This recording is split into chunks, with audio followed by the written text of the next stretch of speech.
Pledge of Allegiance.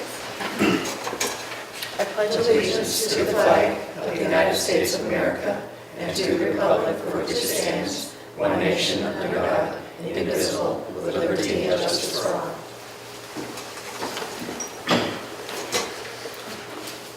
We need to adopt tonight's agenda.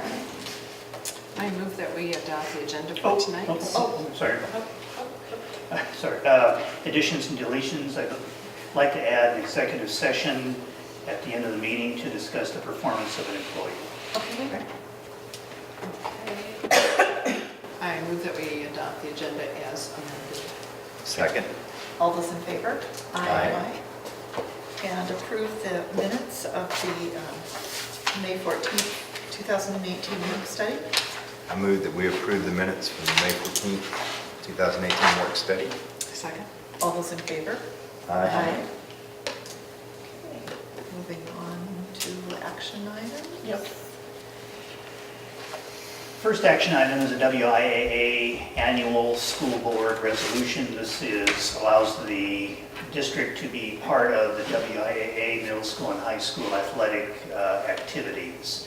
And so this is a resolution that WIAA asks boards to approve each year, and it identifies the sports that we're going to be involved in and those kinds of things for the next school year. So I would approve resolution 18-5-2.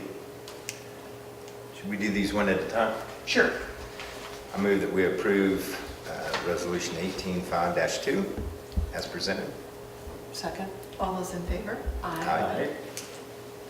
And the middle school re-roof project, the inspection contract, you asked at the last board meeting that I bring Weatherholt's inspection contract or proposal to the board, and it's in the agenda. It specifies not to exceed amount of $37,500. Yeah. $500. Weatherholt has done a number of projects for the district back as far as 2015. And they've been a good resource for us as far as evaluating our roof conditions as well as inspecting for us on roof projects where we have contractors come in. Weatherholt is not affiliated with any manufacturer or any roofing contractor, and so they provide an objective review of our projects. And I have on your table there two samples of reports that they did for us back in 2015 when we were doing the re-roof of the high school.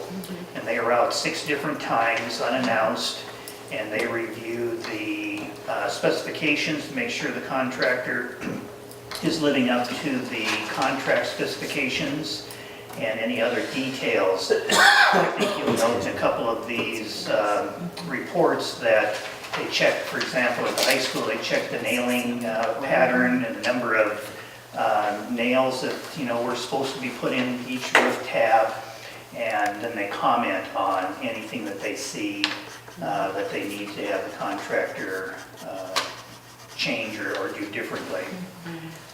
The contract is for up to 2% of the base value of the roofing project, and that was the same percentage on the high school re-roofing project. And for example, I think to show that they charge us only what for the services they provide, when they did the specifications for the high school roof project back in 2015, the contract for designing the project was $4,250. They charged us $3,850. And for the inspection on the high school roof, the contract was for $12,450, and the total cost charged to the district was $10,209. So it just shows that they only charge for what services they provide to us. So I would recommend the Weatherholt proposal for roof inspection services. I move that we approve the Weatherholt and Associates proposal for the roof project. I'll second. All those in favor? Aye. Lucy came in little bit after we started, and she has some other things about school safety. Hi again, everybody. I just wanted to kind of respond to a couple of things that came up at the last meeting where you talked about the 4 potential projects.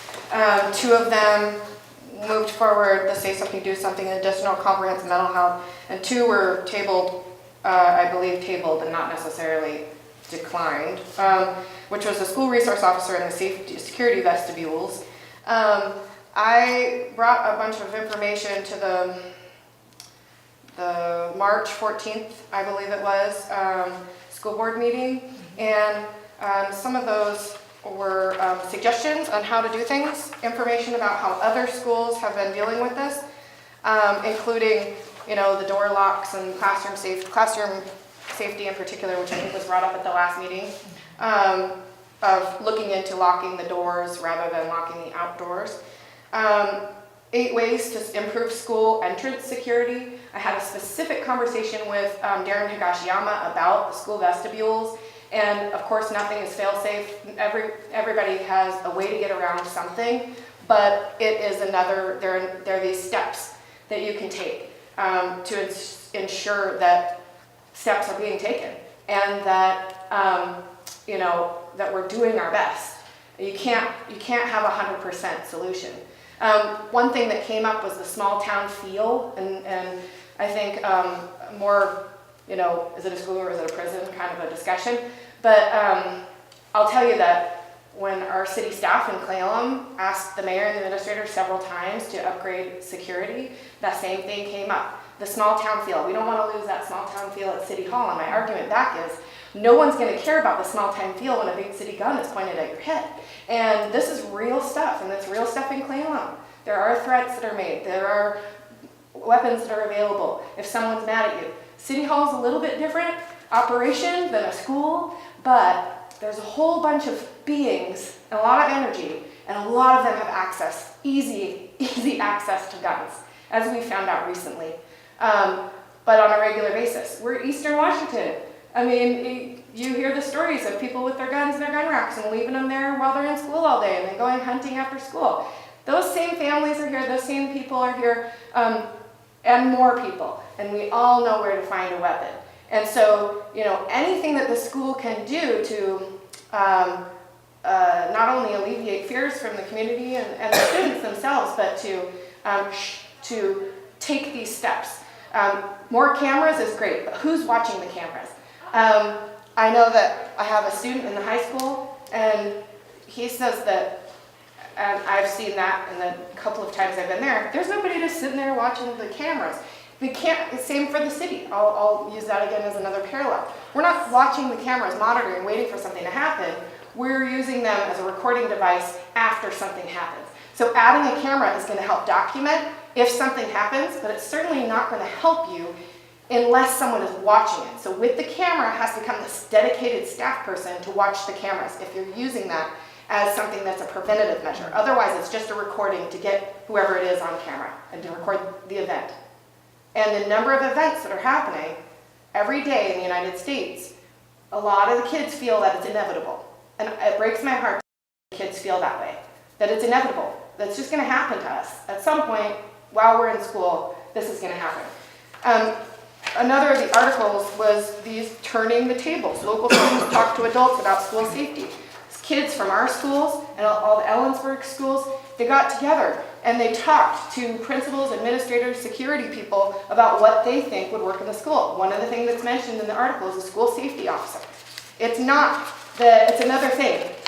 It's not going to prevent every single thing, but gosh, if you had somebody watching the cameras and they could easily get on a radio and communicate to the on-campus police officer, that would go a long way to stop something from getting any further. Or to prevent kids who might not think that it's a good idea to bring a gun to school or to outright do something like this when you have an officer on campus. So although those things might seem extreme, although those things like the safety vestibules and an officer on campus might seem over the top, it's certainly not over the top when you're talking about the lives of 900 students. It's not. And I'm speaking on behalf of my friends that have been here with me in the past, who were not able to be here. So I'm just asking that you look back at some of that information, look back at the budget and the recommendations that have been made, what other people are doing, and maybe look at the schools that are having these major incidents happen and what could they have done differently. Because, you know, the see something, say something, or say something, do something, and additional comprehensive mental health, while preventative, is certainly not at the level that I as a parent or community member would hope to see when it has been discussed on the table. And in closing, my son, when I was talking to him earlier about it, how do you feel about school and how do you feel about this safety or that? And he said, well, you only need a seatbelt. You don't need a seatbelt until you need it. That was my 16-year-old's comment on this.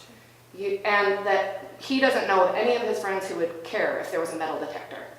They would feel better. Or if there was a school safety officer, he would feel better. Or if, you know, and this is a kid who doesn't want anybody in his business, because he's 16.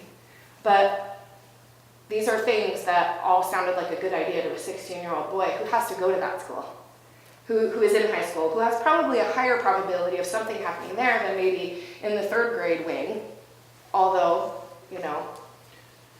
So I just wanted to put it out there again that, you know, what was kind of pushed off for maybe research later, we'd really like to hear more about those things moving forward. So, Okay, thank you. Thanks a lot. Thank you. Thank you very much.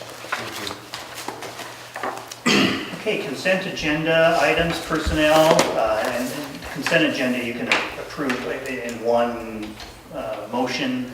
There's hirings for the high school head varsity volleyball coach, Patricia Garris, assistant high school football coach, Nathaniel Wallace, assistant middle school softball coach, Sarah Reed, and then the summer program for special services, ESY teacher, Allie Gray, ESY paras, Crystal, Lily, and Paul, Title I teachers, Melissa Clark, Jeremy Medvid, Rita Kretschmann, and Title I paras, Monique.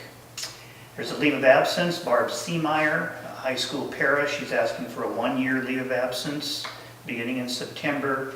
And Michaela Storer requesting maternity leave for 1st semester. Retiring, Rick Jennings, bus driver. And included with your board agenda was a hiring list of staff that we're recommending for hire for the 2018-19 school year. Fiscal? The enrollment report is attached on the agenda there. The enrollment is down slightly. We had the ALE program, it looks like, lost 5 students between February and May. So that brought the enrollment report down. There are 895.15 average FTEs for this year so far in K-12. In May, the count was 895.2.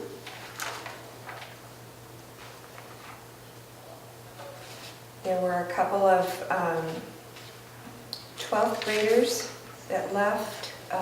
One moved, and another, I think, was in a detention center. So there were 2 down there. The ALE, the ALE program had dropped 5 students between February and May. And the special ed count is up to 141 this month, which is the same as April. The ALE, sometimes kids don't meet their contractual obligations. Jared, each ALE student has a contract and they're supposed to either meet certain goals, such as either assignments or contact time at school. And sometimes those kids don't meet their contractual obligation, and so they are dropped from the enrollment, and oftentimes many of those kids come back at a later time when they're ready to kind of resume and get serious about their work. On the special ed side, we do have, I think, 5 kids, Carrie Ann was mentioning, are moving out of the district. 2 students left last Thursday, so we will in the June count see a little bit of a reduction on the special ed side, and that may affect some para hirings for next school year. So anyway, those are just some updates on ALE, or information about ALE and some updates on the special ed enrollment. What does ALE stand for again? Alternative Learning Experience. So it's our Swiftwater program. Anything else on enrollment? No. The budget status reports for April are there for all the funds. The general fund currently has net cash and investments of $3,190,736.86.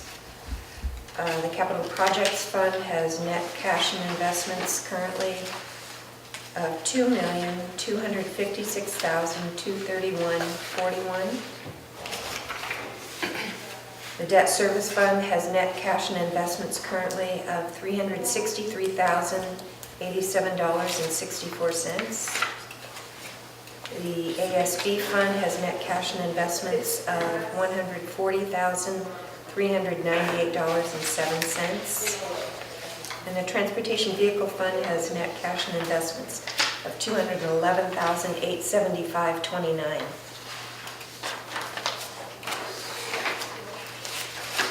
Any questions?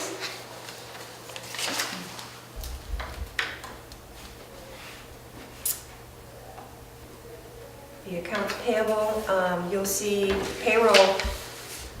There were 2 payrolls. The April payroll was because of a glitch in the accounting system at the ESD. It wasn't on the agenda for the April meeting, so it's on the agenda this month. In April, it was $764,337.52. The May payroll was $776,562.75. Accounts payable in the general fund were $198,569.08. Accounts payable for ASB, $8,891.52. Capital projects accounts payable, $42,524.68. And the private purpose trust fund payables are $55. Any questions on the consent agenda? No, thank you. I'm good.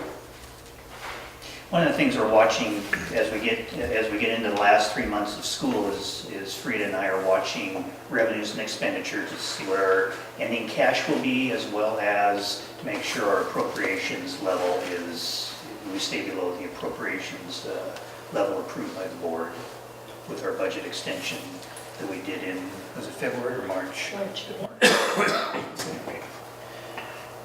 Just off the top of your head, what's the big expense we had in April over the last couple of years? Are you looking at the graph? Yeah. Yes. We had our utility bill and credit card payments that are generally made at the end of each month. Again, because of the glitch in the system, it was deferred until May. So you'll see it was deferred until April. And so you'll see that jump. We also purchased the van, Right. the new van, Okay. which is roughly $40,000. That makes up Yeah. the bulk of it right there, thank you. And that caught my eye too. Perfect, thank you so much.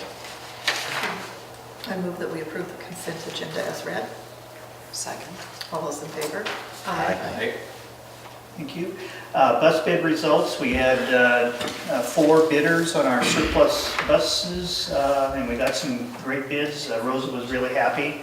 Bus number 1, or one of our buses, I forget which one it is, which district number it was sold to an Easton resident for $1,111.11. Interesting number. Yeah. Great deal. And the second bus was sold to Tom Ballard from Ronald for $1,620. So the value of those two surplus buses paid for the surplus wheelchair bus that we purchased. So Rosa was pleased. So just want to let you know how those results came out.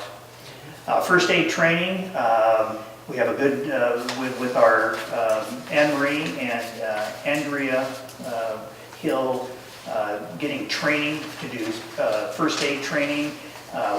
We have 3 dates, 3 sessions scheduled at the end of the school year, June 14th and June 18th. And I think we have almost a full slate of people, teachers, coaches, classified people who need and who we would like to have first aid training for signed up. So each session can accommodate 25 staff. And I know the morning of the June 14th is filled, and the 14th afternoon is nearly filled. And then we have a number of people scheduled for Monday, June 18th. So it's really great to have people on staff that can provide first aid training for our staff. We'll do some coaches and some other staff who weren't able to participate in June. We'll hold a training in August just before school starts to catch people that need it before the beginning of the new school year. Is there any requirement for the teachers to have the first aid CPR? Coaches and vocational teachers and school secretaries.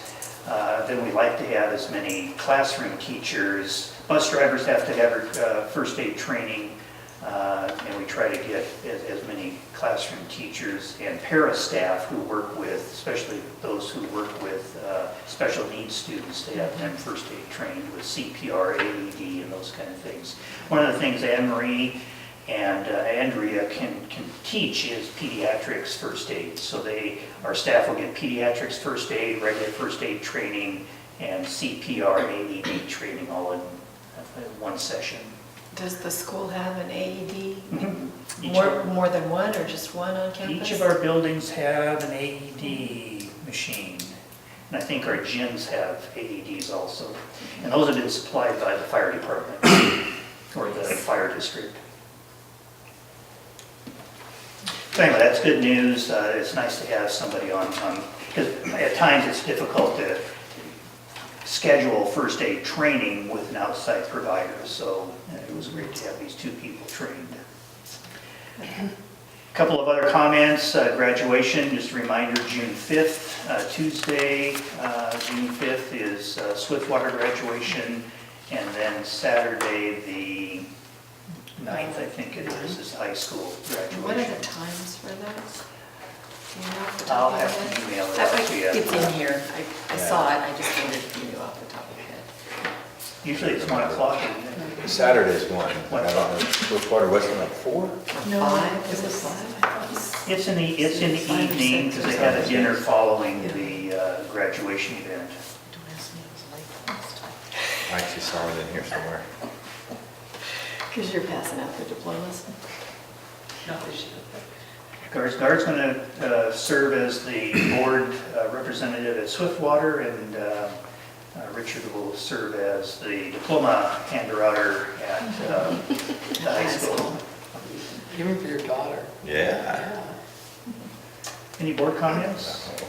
I just wanted to say, I went to the Celebration of Learning last week, and it was really well done. Everything from the hot dogs in the high school gym to seeing the progress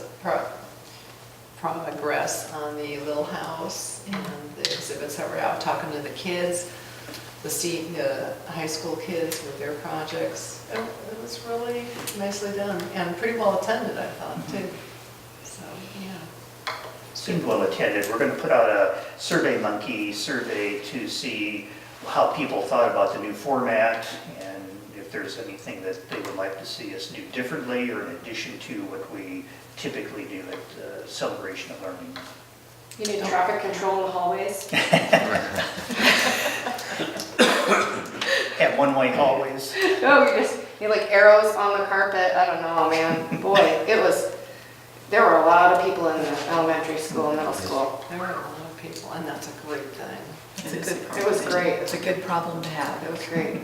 Okay, that's all I have. Swiftwater graduation's at 6 o'clock. 6 o'clock.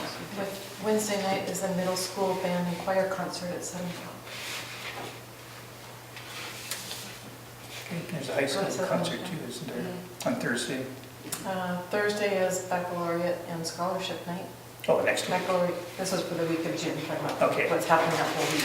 On Thursday, the scholarship thing is Thursday or Friday? Thursday is baccalaureate at 6 and scholarship happens at 7. And then graduation's at 2 o'clock on Saturday for high school. Yeah, there is a concert this week. Do we have a rough cost on vestibules for the schools? About $88,000, roughly $90,000 For all three. For all three. For all three buildings.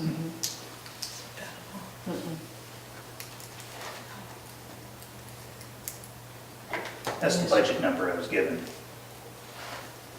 And yes, there's a high school concert this week, Thursday, At the high at 7 school. at the high school.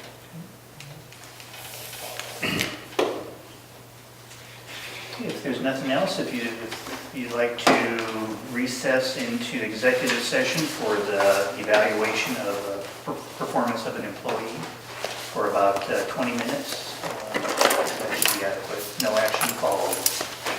Thank you, Missy. Thank you. I move that we move to executive session. Second. All those in favor? Aye.